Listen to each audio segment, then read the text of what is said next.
मैं pastor Joshua, सबको जय मसीह की, सबको प्रेज द लॉर्ड। आज फिर एक बार परमेश्वर ने सुंदर अवसर दिया कि आज मैं वचनों के द्वारा आपको उत्साहित करूं। और आज मैं आपके लिए पढ़ने के लिए जा रहा हूं भजन संहिता उसका 91 और उसका पहला वचन, साम चैप्टर 91। और वहां पर पहले वचन में ऐसा लिखा हुआ है, जो परम प्रधान की शरण में वास करता है वह सर्वशक्तिमान के छाया में ठिकाना पाएगा। और ये जो धर्मशास्त्र जो है 90 अध्याय से लेकर 100 तक यहाँ पर बहुत से कुछ मूसा के बारे में बातें की गई है, इजरायली लोगों के बारे में बातें की गई है। शायद हो सकता है कि पहले के यहूदी लोग और परमेश्वर के पहले के जो लोग जो थे अच्छे आराधना करने वाले थे और भक्ति करने वाले थे, और ऐसे कोई भजन की किताब या कोई गीत की किताब शायद दाऊद के हाथ में या फिर कोई किसी सेवक के हाथ में मिल गई और उसके अनुसार वो अनुभव यहाँ पर दिखाई पड़ रहा है। तो भजन संहिता 91 में सबसे पहले परमेश्वर का वचन इस बात की पुष्टि करता है, जो परम प्रधान की शरण में वास करता है वो सर्वशक्तिमान के छाया में ठिकाना पाएगा। यहाँ पर सिर्फ एक बातें नहीं है, ये सिर्फ एक वचन लिखा हुआ है, लेकिन इस वचन के अंदर में बहुत सी बातें छुपी हुई है। इसके अंदर भेद छुपा हुआ है, इसके अंदर में एक प्रकाशन छुपा हुआ है। मैं बहुत ज्यादा लंबा समय तक नहीं, लेकिन कुछ समय तक मैं आपको उत्साहित करना चाहता हूँ। तो सबसे पहले हम यहाँ पर पढ़ते, जो परम प्रधान की शरण में, परम प्रधान इस शब्द का अर्थ क्या है? मूसा और जो परमेश्वर का सेवक इजरायली लोगों के लिए जो उनकी मेंटेलिटी चेंज हो गई है, उन्होंने अपनी दिशा अलग बना ली है, उन्होंने अपना रास्ता अलग बना लिया है और अपने ज्ञान और बुद्धि के तरीके से अलग अलग तौर तरीके बनाए। उनका पूरा ध्यान अंधश्रद्धा से निकाल कर वो उनका ध्यान जो है परमेश्वर की ओर लेके जाना चाहता है। और मूसा परमेश्वर को प्रस्तुत करता है कि वो एक ऐसा परमेश्वर जो है, जो हमारा परम प्रधान परमेश्वर है, जिसमें हम वास करते हैं, वो हमें एक छुटकारा, एक आशीष का कारण बनाता है। तो यहाँ पर परमेश्वर का वचन हमने पढ़ा, जो परम प्रधान के शरण में, परम प्रधान ये शब्द का अर्थ होता है जो हम विश्वास कर लेते हैं और हम इस बात की कंफर्म कर लेते हैं, इस बात को हम पुष्टि कर लेते हैं कि प्रभु के अलावा मेरा छुटकारा कहीं नहीं है, और इस बात की विश्वास कर लेते हैं कि वही मेरा ऊंचा गढ़ है, और इस बात की हम कंफर्म कर लेते हैं, समझ जाते हैं उसके सिवा विजेता कहीं नहीं है, वो मेरा उद्धार करता परमेश्वर है। जब आप इस बातों की घोषणा करते हैं कि परमेश्वर एकमात्र परमेश्वर है जो मुझे हर पीड़ाओं से, हर सताव से, हर पर से छुड़ा सकता है, तब परमेश्वर भी आपको प्रमाणित करके बताता है कि वो हमारा छुटकारा देने वाला परमेश्वर है। प्रभु हमारे बीच में रहकर वो बताता है, मैं तुम्हारा चंगा करने वाला यहोवा हूँ। इसका अर्थ ये है, परम प्रधान के शरण में वास करता। यही शब्द का अर्थ हमारा भरोसा आज किस पर है? पैसा पर नहीं, दुनिया पर नहीं, पास्टर पर नहीं, मनुष्य पर नहीं। और बाइबल बताती है, भजन संहिता 20 अध्याय में पढ़ते हैं और आगे में भी अध्याय में हम पढ़ते हैं, तो परमेश्वर का वचन बताता है, किसी को तो रथों पर, तो किसी को घोड़ों पर भरोसा होता है, लेकिन हमारा भरोसा तो सेनाओं के यहोवा पर है। कर्मेल पर्वत पर एलिया ने वहां पर 450 को मार गिराया, तो शायद 2000 की लोगों की संख्या भी हो सकती है, लेकिन आप जैसा वहां से भागा। अब बाइबल बताती है कि एलिया वही ठहरा रहा और रथ और घोड़ों के ऊपर आप बहुत आगे निकल गया, लेकिन एलिया पीछे होकर भी आपके आगे चला गया। वो रथ और घोड़ों के ऊपर उसका भरोसा था, रथ और घोड़ों के द्वारा गया, लेकिन एलिया परमेश्वर की आत्मा के द्वारा आपके आगे चला गया। संसार कितना भी आगे जाने दो, आपका शत्रु कितना भी आगे जाने दो, परिस्थिति कैसे भी होने दो, मेरा प्रभु ऐसा करेगा, जिस नगरी में तू हार गया, जिस नगरी में तू नीचा हुआ, उसी नगरी में तेरे शत्रु के बीच मेरा प्रभु तेरे मस्तक को ऊंचा करेगा। और वो है परम प्रधान के शरण में वास करना। उसके बाद में और कुछ बातें लिखा हुआ है, जो सर्वशक्तिमान के छाया में ठिकाना पाएगा। मैंने आपको पहले भी बोला था कि ये भजन संहिता 91 अध्याय में ये पहले वचन में बहुत से बातें लिखी हुई है। मैं दूसरी बातों को और लेके जा रहा हूँ, सर्वशक्तिमान की छाया में। सर्वशक्तिमान ये शब्द का अर्थ ऐसा है, बाइबल ऐसे बताती है, आपको और मुझको समझना होगा। और ये सर्वशक्तिमान का मतलब होता है बल देने वाला, ताकत देने वाला, सामर्थ देने वाला। कब? जब हम बुद्धि से थक जाते हैं, तब हम कंगालपन में जीवन व्यतीत करते हैं। हमको लगता है कि हमारा सब खत्म हो गया है, और ये परिस्थिति, ये माहौल और ये भयानक रीति से जो महामारी और अस्त व्यस्तता, खाने के डब्बे हमको डराते हैं, पैसे के थैली खाली होकर हमको डराते हैं, पड़ोसी हमको डराते हैं, और हम एक क्लेश और परिस्थिति का सामना करते हैं। तब ऐसा लगता है कि हम थक गए, कमजोर हो गए। लेकिन परमेश्वर का वचन बताता है, जहां से तेरी सोच खत्म हो जाती है, वहां से प्रभु की सोच शुरुआत हो जाती है। जहां से तेरा काम खत्म हो जाता है, वहीं से परमेश्वर का काम चालू हो जाता है। और यशायाह भविष्यद्वक्ता किताब उसके 40वें अध्याय में 30 वचन 31 वचन तक अगर पढ़ते हैं, वो ऐसा लिखा हुआ है, जो यहोवा की बाट जोते हैं वो उकाबों के समान ऊंची उड़ान भरेंगे। बाट जोना ये शब्द का अर्थ इस भरोसे के साथ में कि नहीं, वो मेरा प्रभु मेरा मुंह काला होने नहीं देगा, मेरा अपना मेरा साथ छोड़े, मेरा बेटा मेरा साथ छोड़े, दुनिया मेरा साथ छोड़े, लेकिन मेरा प्रभु परमेश्वर का वचन कहता है, तेरे जन्माने वाली माँ तुझे भूलेगी, लेकिन मैं तुझे नहीं भूलूंगा। यह है वो बल देने वाला, ताकत देने वाला, सामर्थ देने वाला। और आप एक सताव का सामना करने वाले बन जाते हैं, आप गरीबी का सामना करने वाले बन जाते हैं, आप सताव का सामना करने वाले बन जाते हैं, आप पीड़ा परिस्थिति को मुंह तोड़ जवाब देने वाले बन जाते हैं। और आप इस रीति का बोझ के साथ, कन्फर्म के साथ में कि मेरा प्रभु मुझे बल देने वाला है। परमेश्वर ने कहा, जो पवित्र आत्मा तुम पर आएगा, तुम सामर्थ पाओगे, और यरूशलेम, यहूदिया और यरूशलेम की पृथ्वी के छोर तक तुम मेरे गवाह, मेरे साक्षी हो गए। कैसे? पैसे के द्वारा नहीं, दुनिया के द्वारा नहीं, जब परमेश्वर का आत्मा आएगा, वो तुम्हें बल देगा, और तुम यरूशलेम, यहूदिया, सामोरिया और भी ज्यादा पृथ्वी के छोर तक मेरे गवाह हो गए। जिसके माध्यम से आपकी सुंदरता के द्वारा नहीं, आपकी प्रार्थना के द्वारा नहीं, इसकी आत्मा के द्वारा। जरुब्बाबिल ने भी कहा, परमेश्वर का वचन कहता है, ना तो बल से, ना तो शक्ति से, तेरी आत्मा के द्वारा। जब आप आत्मा में लीन हो जाते हैं, परमेश्वर को महत्व दे देते हैं, तो आप असंभव को संभव करने वाले बन जाते हैं, नामुमकिन को मुमकिन करने वाले बन जाते हैं, और आप एक गिरते को उठाने वाले बन जाते हैं। आप रोने वाले नहीं, आंसू पोंछने वाले बन जाते हैं। यह है सर्वशक्तिमान इस्राएल लोगों को मोजेस मार्गदर्शन दे रहा है कि आज हमारे कमजोरी में वो अपना सामर्थ्य सिद्ध करेगा।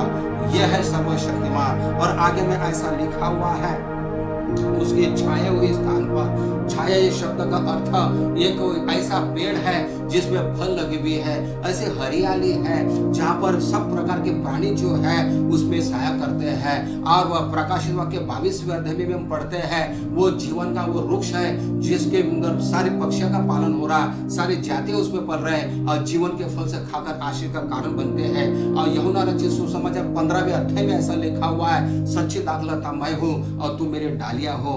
और ये जो छाया जो है, ये एक सामान्य पेड़ नहीं है, एक साधारण पेड़ नहीं है, और एक मनुष्य लगाया हुआ नहीं है, पर इसको रोकने वाला वो परमेश्वर है। सारे मानव जाति के लिए उद्धार करता अगर कोई अगर है, तो वह सिर्फ प्रभु यीशु मसीह। छाया ये शब्द का अर्थ बाइबल से बताती है, आपके लिए एक अनुग्रह का काम करता है, एक दया का काम करता है। पौल कहता, दूसरा को तो 12:9 में लिखा हुआ है, कुरिन्थियों की पत्री में अगर पढ़ते हैं, दूसरा कुरिन्थियों 12:9 में परमेश्वर कहता है, मेरा अनुग्रह तेरे लिए काफी है। इसका उसका नहीं, इसकी उसकी प्रार्थना नहीं, मेरा अनुग्रह तेरे लिए काफी है। और ये है तीसरी बात कि उसके परम प्रथम के छाया में हम ठिकाना पाते। छाया शब्द का मतलब अनुग्रह और दया का प्रतीक है। और परमेश्वर का वचन कहता है, हमारे बुराई को देखकर उसने व्यवहार नहीं किया, हमारे परिस्थिति को देखकर व्यवहार नहीं किया, पर तो करुणा से भरा परमेश्वर है। एक माँ की तरह उसने तसल्ली दी, पिता के समान हमें संभाला है, एक उकाब की तरह हमें अपने पाँव पे बिठाया है, मुर्गी की तरह पंखों के आड़ में हमको छुपाया है ताकि कोई हमारा शिकार ना करे। हम परमेश्वर का महिमा का पात्र है, आप परमेश्वर की जवाबदारी है, आप परमेश्वर का भविष्यवाणी है, आप परमेश्वर का प्रकटीकरण है, आप परमेश्वर का महिमा का पात्र है। इसलिए क्योंकि परमेश्वर कहता है कि तू जो है परमेश्वर के छाया में है, इसलिए कोई दुख तेरे डेरे के निकट नहीं आएगा, कोई परिस्थिति तेरे निकट नहीं आएगा, पर वहां पर तू एक आजादी और छुटकारे का अनुभव करेगा। यही कारण है जब दुनिया से हम थक जाते हैं, प्रभु हमें विश्राम देता। मत्ती 11:28 में लिखा हुआ है, थके और बोझ से दबे लोगों मेरे पास आओ, मैं तुम्हें विश्राम दूंगा। विश्राम ये शब्द का अर्थ हमारे परमेश्वर जो है संसार से निकाल कर वो हमें अपने पास बुलाकर हमारी आवश्यकता को पूरा कर कर हमारे जो हम मानते हैं उससे बढ़कर हमको देकर हम परमेश्वर का राज्य का वारिस बनकर हम जीते हैं। एक अधिकार से भरा हुआ जीवन, एक सामर्थ्य से भरा हुआ जीवन, यह है उसकी छाया में, उसके अनुग्रह में आय बताती है। और ये हमारे जिंदगी में सबसे बड़ा महत्व का काम है। आप और मैं किसके छाया में है, किसकी शरण में है, वो है परमेश्वर। स्वर्ग के ऊपर, स्वर्ग के नीचे सारे भूमंडल पर कोई विजयशाली नगर नाम है, वो सिर्फ प्रभु यीशु मसीह का नाम है। आज शायद आप कैसी परिस्थिति क्यों ना हो, कोई ऐसा पेड़ नहीं जो आपको सपोर्ट करे, कोई ऐसा पेड़ नहीं जो आपको फल दे, कोई ऐसा पेड़ नहीं जो उसके पत्तियां से आप चंगे हो जाए, कोई ऐसा पेड़ नहीं जो आपकी जरूरत को पूरा करे। यीशु मसीह एक ऐसा पेड़ है, ऐसी छाया है जो प्रभु आपको आशीष का कारण बनाता है। और उस छाया में हम तकलीफों को भूल जाते हैं, उस छाया में कंगालपन को भूल जाते हैं और थकान से हमें मुक्त मिलती है।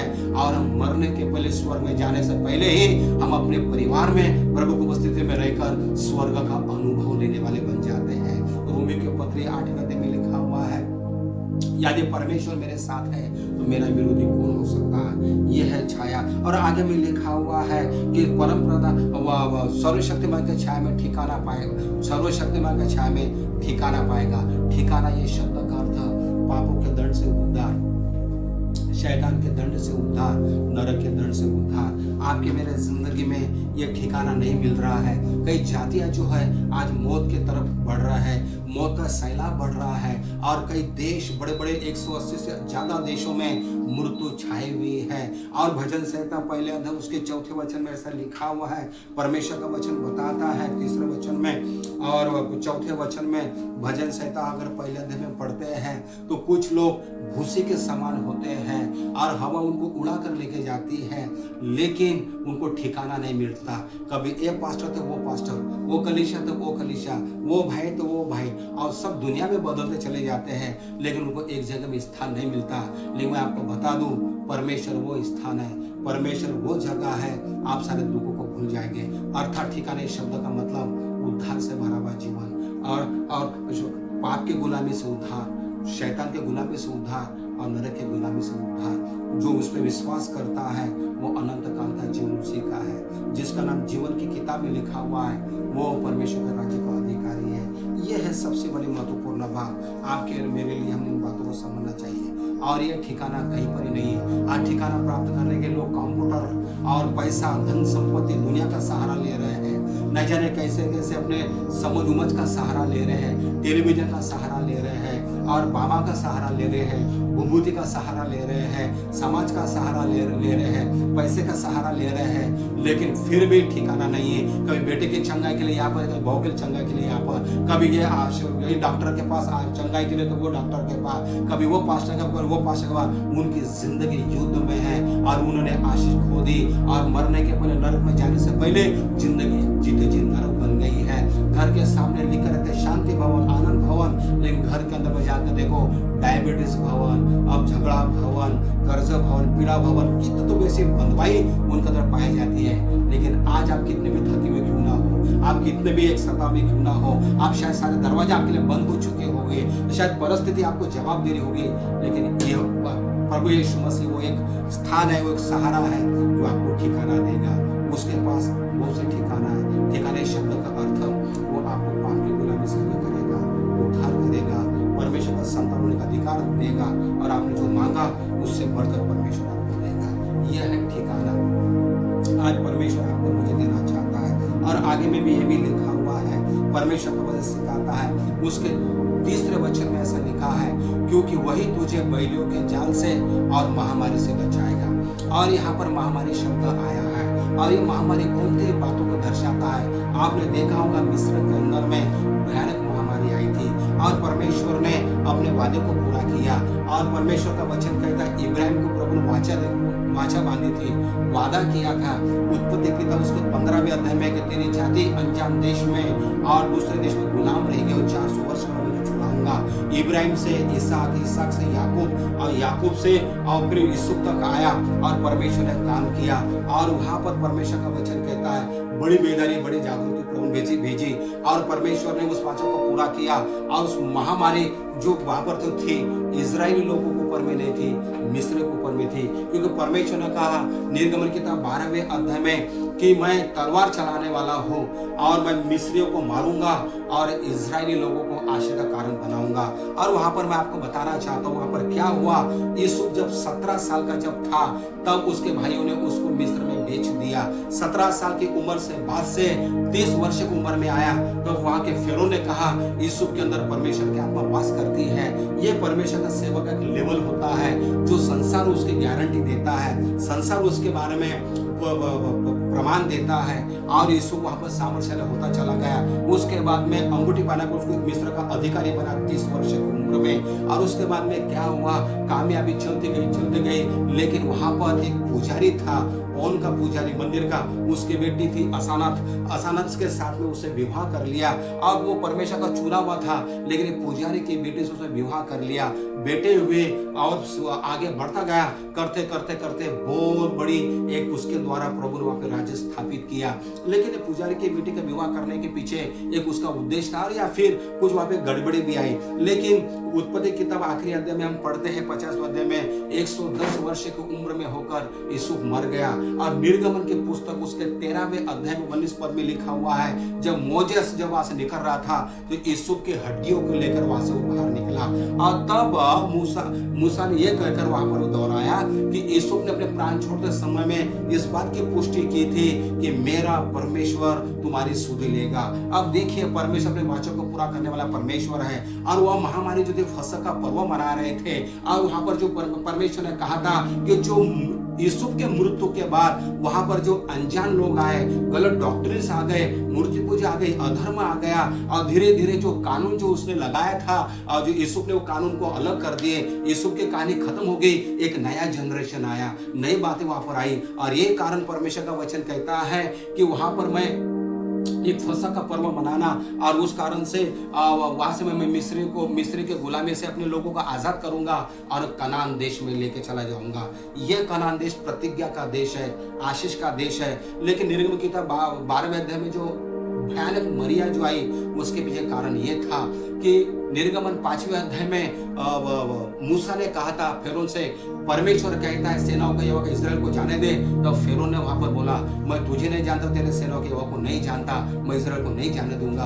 तभी परमेश्वर ने कहा कि अब जो फसह का पर्व जो था तुम कनान देश में मनाने वाले थे, अब ये कनान देश में फसह का पर्व नहीं मनाएंगे और फसह का पर्व मिस्र में मनाया जाएगा। एक चीज जो फसह का पर्व मनाया था वो फसह का पर्व मिस्र का नहीं था, वो फसह का पर्व कनान देश का था। क्योंकि 4 दिन के बाद, कुछ घंटों में 4 दिन के बाद जो कनान देश में पहुंचेंगे तो वहां पर वो लोग गीत गाने वाले थे कि दासत्व के जुए से प्रभु ने हमें आजाद किया और हमें वाचा के स्थान में लेकर आया। वो छुटकारे के दिन को स्मरण करना, उसको बोला गया फसह का पर्व। पर तो फेरो ने चैलेंज किया था मैं यहोवा को नहीं जानता, वो और फसह का, और वो फेरो ने चैलेंज किया था कि मैं यहोवा को नहीं जानता। तभी परमेश्वर ने मूसा से कहा कि बछड़े को वध करना और उसका खून जो है दरवाजों पर लगाना, और एक जुफा का पेड़ लेना। जुफा एक पेड़ का अर्थ विश्वास का प्रतीक है, और उसको चौखट में लगाना। जिसके दरवाजे पे चौखट पे खून दिखेगा वो परिवार छोड़ दिया जाएगा। आज महामारी वैसी हो रही है, और वहां भी महामारी वैसी हो गई थी। आज जो लॉकडाउन जो हो रहा है वहां भी वैसा लॉकडाउन हो गया था। पृथ्वी के आरंभ से लॉकडाउन का सिलसिला चालू है। ये लॉकडाउन कोई नई बात नहीं है, लेकिन इस माहौल में अगर हम परमेश्वर की बातों को समझते हैं, आप विजेता के पद पर चलने वाले बनेंगे। और तब वहां पर क्या हुआ, यह फसह का पर्व वहां पर मना गया कि दासत्व के जुए से आजाद किया गया। देखते ही देखते परमेश्वर ने महायुद्ध लड़ा, 10 विपत्ति वहां पर आई। और जो यूसुफ के द्वारा पुजारी की बेटी के द्वारा जो वहां पर अधर्म आया, वो मेमने के द्वारा वहां पर लहू से टिक कर दरवाजे पर लगाकर जो खून के निशान थे वो लोगों को प्रभु लेकर के गया। और वहां पर परमेश्वर का वचन कहता, मूसा बताना चाहता है उस महामारी से, जो वह महामारी आई थी, उस महामारी से प्रभु में बचाएगा। आज परमेश्वर का वचन सिखाता है कि जैसे वहां परमेश्वर का वचन तोड़ा गया था, फेरो ने कहा था मैं परमेश्वर को नहीं जानता, आज का संसार भी बोल रहा है मैं परमेश्वर को नहीं जानता। परमेश्वर पर प्रमाणित करने के लिए वहां में मिस्र की ताकत धरी के धरी रह गई, वहां के सारे देवता धरे के धरे रह गए। आज भी परमेश्वर का वचन कहता संसार धरा का धरा रह गया। अमीर हो या गरीब हो, छोटा हो या बड़ा हो, मंत्री हो या संतरी हो, काला हो या गोरा हो, निर्धन हो या धनी हो, कोई भी व्यक्ति हो, परमेश्वर के धर्म शास्त्र के वचन को तोड़ने के कारण परमेश्वर ने कहा कि जितने वचन में दंड लिखे हुए हैं वो दंड तुम पर आ जाएंगे। और शायद ये कारण हो सकता है कि आज ये परिस्थिति जो हम पर टूट पड़ी है, ये परमेश्वर के वचन को तोड़ने का कारण हो सकता है। लेकिन आज पश्चाताप करते हैं और आज वो खून का चिन्ह जो था उनके लिए आजादी को दिलाया। जैसे मांस खाना महत्व का नहीं था, वहां पर अखमीरी रोटी खाना महत्व का नहीं था, वहां पे जो नियम लगा वो नियम महत्व का नहीं था, उससे ज्यादा महत्व का था हमारे दरवाजों पर, चौखटों पर यीशु का लहू लगाना। पहला यूहन्ना 1:7 में लिखा हुआ है, यीशु पुत्र का लहू हमें सब पापों से शुद्ध करता है। ब्रदर एंड सिस्टर, आज प्रभु के पास आ जाओ, प्रभु यीशु मसीह को मुक्तिदाता के रूप में ग्रहण करो। मूसा इस्राएल लोगों को बता रहा, तुम अपना ध्यान कहाँ लेके जा रहे हो? अंधश्रद्धा में। लेकिन प्रभु यीशु को छोड़ दूसरा कोई उद्धार करता प्रभु नहीं। और आज हमारा ध्यान प्रभु की ओर लगाकर मुक्तिदाता में स्वीकार करते हैं और आज ऐसे उसका डर भय का जीवन व्यतीत करते हैं। तो शायद कितनी भी भयानक मरी क्यों ना आए, परिस्थिति क्यों ना आए, वहां पर इस्राएल लोगों को बचाया। अगर इस्राएली अगर है तो आज मौत के शिकंजे कितने भी क्यों ना हो तो मृत्यु पर झेल लेने वाला बनेगा। अब रोमियो के पत्र 11वें अध्याय में पौल कहता है, मैं पौलुस नहीं हूँ, मैं अपोलोस नहीं हूँ, मैं यूनानी नहीं हूँ, मैं इब्रू नहीं हूँ, मैं तो इस्राएली हूँ और मैं तो बेन्यामीन गोत्र का इस्राएली हूँ। और आज ये हमारे लिए बहुत महत्व की बात है। इस्राएल का मतलब अधिकारी, इस्राएली का मतलब परमेश्वर का चुना हुआ। याकूब को प्रभु ने कहा था, तेरा नाम से याकूब नहीं होगा, तेरा नाम से इस्राएल होगा। इस्राएली शब्द का अर्थ पहिलौठा, चुना हुआ अधिकारी। आपको मालूम है कि जब हम अधिकारी बन जाते हैं, परमेश्वर के राज्य के अधिकारी बन जाते हैं, वो हमें पावर देता है। उसने हमें सांप और बिच्छू को रोकने का अधिकार दिया है। हमारे आंसुओं को देखकर, पीड़ाओं को देखकर प्रभु उस बातों को बहुत चिंतित है। आज परमेश्वर इस बात की पुष्टि कर रहा है कि जो इस्राएल लोगों ने प्रभु का भाई मानकर मूसा के पीछे चलते रहे, उन्होंने कामयाबी की सीढ़ी चढ़ी। आज परमेश्वर को ही बताना चाहता, ये था वो महामारी जो मिस्र में आई थी और वो फसह का पर्व मनाया गया था। फसह का पर्व करता दास के जुड़ से हमें आजाद किया और एक नई दुनिया वाचा के देश में ले गया। उस दिन को, छुटकारे के दिन को स्मरण करना। परमेश्वर का वचन कहता है, कनान देश में मनाने वाला पर्व मिस्र में क्यों मनाया गया? मिस्र के चैलेंज पर, मिस्र की चुनौती की ओर वो प्रभु ने वह फसह का पर्व मनाया। उसके देवता के सामने, उसके ताकत के सामने प्रभु ने सामना किया और फिर उन्होंने जान लिया कि वास्तविकता में मूसा सच्चा था और मूसा का जो सेना के परमेश्वर है वो सच्चा था। और उसने बोला और अपने लोगों को छुड़ा कर ले गया। अगर आप मिस्र में फंसे हुए हैं, आज महामारी में फंसे हुए हैं, परिस्थिति फंसे हुए हैं, मत डरिए। इस्राएल का परमेश्वर आज भी परमेश्वर है। रोमियो 11 में लिखा हुआ है, परमेश्वर अपने लोगों को भूला नहीं, परमेश्वर अपने लोगों को स्मरण करने वाला है। वो वाचा को स्मरण करने वाला परमेश्वर है। परमेश्वर ने हमें आशीष दी और ये हमारी सबसे बड़ी मुख्य बात है। और जब इन बातों को समझ लेते हैं, प्रभु हमें आशीष करता है। और अभी आगे मैं आपको और उत्साहित करने के लिए चाहता हूँ। जब इन बातों को हम देख रहे हैं, यहाँ पर ऐसा लिखा हुआ है कि क्योंकि वही जो तुझे बैलियों के जाल से और महामारी से बचाता है। महामारी ये शब्द का मतलब वास्तविक का आज हम दुनिया में देख रहे हैं। धर्मशास्त्र हमको बताना चाहता है, परमेश्वर का वचन आपकी पुष्टि कर रहा है, आपको छुटकारा देने वाला, मुझे बचाने वाला। अगर हमको इस पीड़ा पे जय देने वाला कोई अगर है तो वो है सेना का यहोवा। Praise the lord, hallelujah. इन बातों को हमने समझना है और इसलिए परमेश्वर का वचन कहता है और तुझे उस महामारी से बचाएगा। और उस 6वें वचन में भी लिखा है, ना तो उस महामारी से जो अंधकार में फैलती है और ना उस विनाश से जो दोपहर में उजाड़ता है। और कई आज हम देख रहे हैं बैलियों के जाल, आज झूठी शिक्षा है, आज सारे अपने अपने तरीके से, अपने अपने नियम से, अपने अपने तरीके से लोग अपने चल रहे हैं। शायद वो तरीका गलत हो सकता है, लेकिन आज अगर आप परमेश्वर के लिए समर्पित अगर है, मूसा का बात मानकर इजराइली लोगों ने अपना जीवन समर्पित किया। आप और मैं इस संदेश के द्वारा, इस माहौल को देखते हुए अगर आप प्रभु के हाथ में अगर आपको आप जीवन देते हैं तो आप एक गिरने वाले नहीं और आप एक रेंगने वाले पूंछ नहीं, गरजने वाले सिर के समान बनेंगे। परिस्थिति कितनी भी हो, खाली खोखलापन परिस्थिति में कैसी भी हो, लेकिन प्रभु जय देने वाले परमेश्वर है। मैं आखिरी बात आपको बोलूंगा, ये सब क्यों होता है? परमेश्वर की आज्ञा को तोड़ने के कारण। परमेश्वर की आज्ञा यह है कि मुझे छोड़ ईश्वर करके नहीं मानना। परमेश्वर की आज्ञा मुझे दंडवत नहीं, मुझे छोड़ किसी को दंडवत नहीं करना। परमेश्वर की आज्ञा है मेरा नाम व्यर्थ नहीं लेना। परमेश्वर की आज्ञा संपूर्ण बुद्धि मुझे प्रेम करना। और भी 5वीं आज्ञा में लिखा हुआ है अपने माता पिता का आदर करना। आज माता पिता का आदर कहाँ है? एक्स्ट्रा क्लास के बहाने से और कैसे कैसे कार्यक्रम के बहाने से माता पिता के आंखों में बाल बच्चे धूल झोंक रहे हैं और मोबाइल के अंदर में सेक्स, गंदे बुरे पिक्चर देखकर और दिन प्रतिदिन पाप की बुराई में जा रहे हैं। और संसार देखो डर और भय में जी रहा है, अंधश्रद्धा में जी रहा है, गंदगी बुराई में जी रहा है। खून, मर्डर, डकैती, चोरी, हेरा फेरी, झगड़े, लड़ाई, पाप, बुराई दुनिया भरे के अंधश्रद्धा में है। सब कुछ करते हैं लेकिन जीवन में परिवर्तन नहीं है, बदलाव नहीं है। लेकिन प्रभु यीशु मसीह हमें सिखाता मेरे वचन का पालन करना। लेकिन आज सारा संसार वचन को तोड़ दिया गया है। यही है पाप का प्रति, यही है कारण परमेश्वर का मौत का कहर बरसा। कलीसिया के अंदर में भी आज कलीसिया का आदर सम्मान खत्म हो गया, पास्टर का आदर सम्मान खत्म हो गया, चर्च को लंगर बन गया, चर्च बिजनेस हो गया।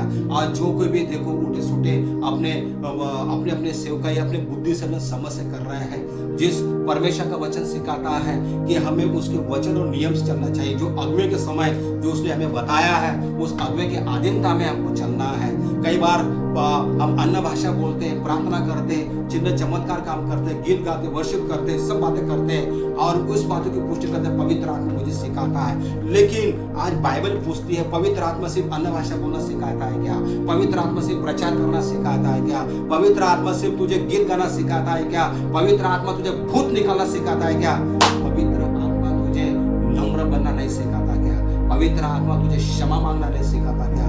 पवित्र आत्मा तुझे प्रेम करना नहीं सिखाता क्या? सिर्फ भूत निकालना और चिन्ह चमत्कार के बातें पवित्र आत्मा सिखाता और तुझे क्षमा मांगना, नम्र बनना, अपने पास के आदि रहना ये नहीं सिखाता। तो आज बाइबल ऐसे पूछती है तेरे अंदर में कौन सी आत्मा काम करती है? परमेश्वर का वचन को खुला तोड़ा जाता है। परमेश्वर ने कहा जो कलीसिया शिक्षा है उसमें अधीन रहो।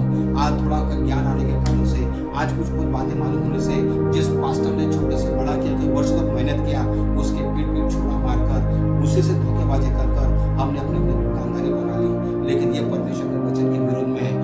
लूका रचित सुसमाचार 15 में लिखा हुआ है उड़ाऊ पुत्र ने वही गलती की और उड़ाऊ पुत्र ने गलती करके वहां पे देखते हैं विजेता नहीं मिली, कामयाबी नहीं मिली, बेदारी नहीं मिली। लेकिन एक वहाँ एक पश्चाताप है, वहाँ पे एक समर्पण है, वहाँ पे टूटा हुआ हृदय है। भजन संख्या 51:17 में लिखा हुआ टूटा हुआ समर्पण परमेश्वर के योग्य बातों बलिदान है। और जब वो वापस जब आया, बेटा बनकर नहीं आया, बहुत बड़ा ज्ञानी बनकर नहीं आया, उसने एक ही शब्द बोला, पिता मैंने तेरे और स्वर्ग के विरुद्ध में मैंने पाप किया। और ये सुन कर ही पिताजी ने बोला मेरा बेटा मर गया था, जी गया है, हो गया था, वापस आ गया है। और उस समय में उसको अंगूठी दी, अधिकार का प्रतीक था, वस्त्र पहना है, जूते पहना है और देखते देखते पिता ने पूरा कारोबार उसके हाथ में सौंपा।